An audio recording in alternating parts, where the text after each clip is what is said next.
अस्सलाम वालेकुम दोस्तों, मैं हूं आमिर मलिक और आप देख रहे हैं यूट्यूब चैनल मलिक स्टोरी। दोस्तों मेरी आपसे रिक्वेस्ट है कि वीडियो अच्छी लगे तो लाइक और चैनल को सब्सक्राइब कीजिएगा। तो चलते हैं आज की वीडियो की तरफ।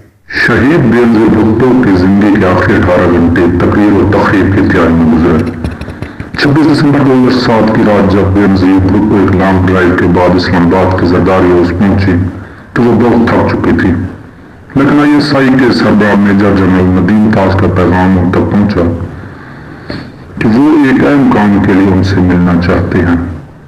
साबिक वजीर आजम बेनज़ीर भुट्टो ने फैसला किया कि वो 2 घंटे सोएंगे और रात गए नदीम ताज से मुलाकात करेंगे।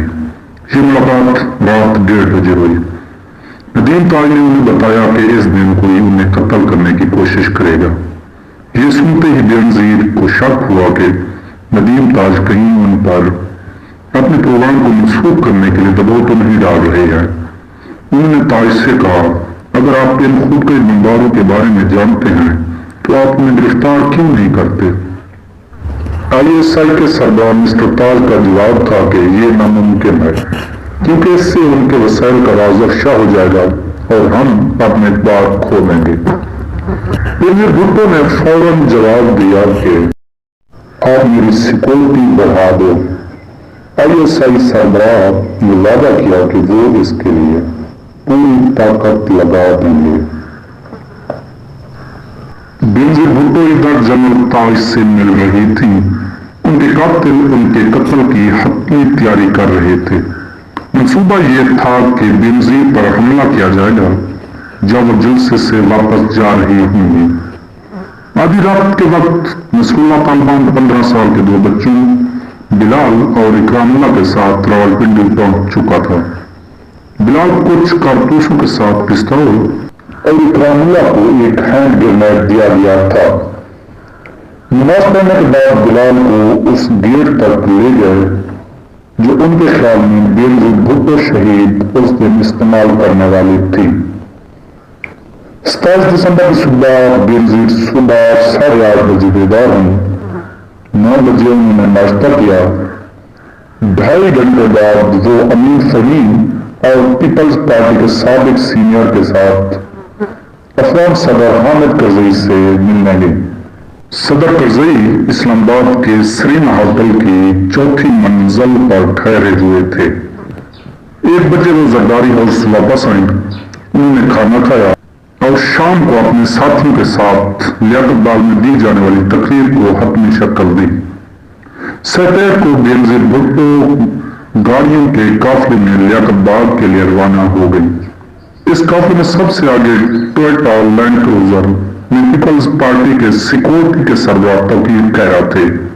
बेनज़ीर भुट्टो शहीद की कार में सामने वाली सीट पर उनके ड्राइवर जवेद रहमान और दाएं जानिब senior superintendent of police major Imtiaz Hussain बैठे थे, जबकि दरमियानी नशिस्त पर बाएं तरफ पीपल्स पार्टी के सीनियर रहमान मखदूम अमीन फहीम, दरमियान में बेनज़ीर और दाएं जानिब बेनज़ीर भुट्टो की पॉलिटिकल सेक्रेटरी नहीद खान बैठी हुई थी। 3 बजे बेनज़ीर भुट्टो लियाकत बाग पहुंच गई। उसके बाद बेनज़ीर ने तकरीबन 10,000 लोगों के सामने आधे घंटे तक तकरीर की। इस दौरान उन्होंने 17 बार अपने वालिद ग्रामी का नाम लिया।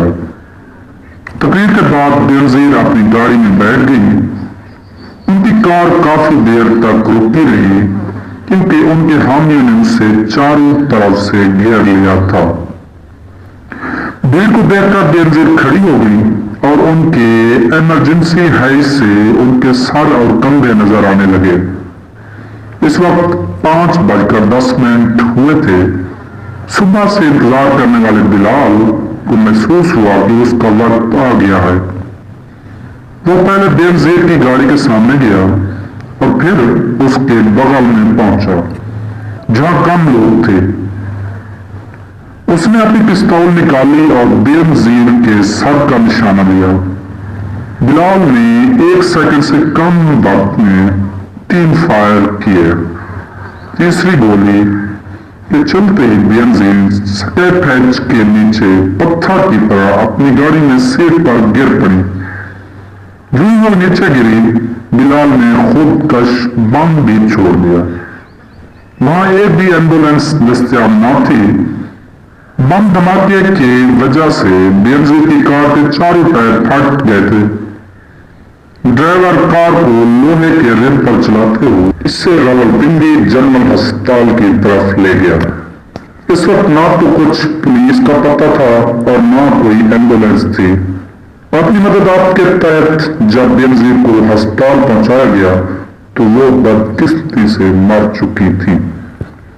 उनकी आंखों की पुतलियां एक जगह ठहरी हुई थी और टॉर्च की रोशनी से भी उनको कोई हरकत न थी।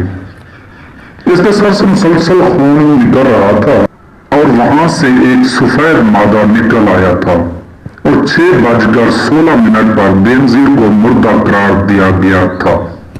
सारे मर्दों को ऑपरेशन थिएटर से बाहर जाने के लिए कहा गया। डॉक्टर कुद्सिया अंजन कुरैशी और नर्सों ने इनके जिस्म को साफ किया और सर की चोट पर पट्टी लगाई।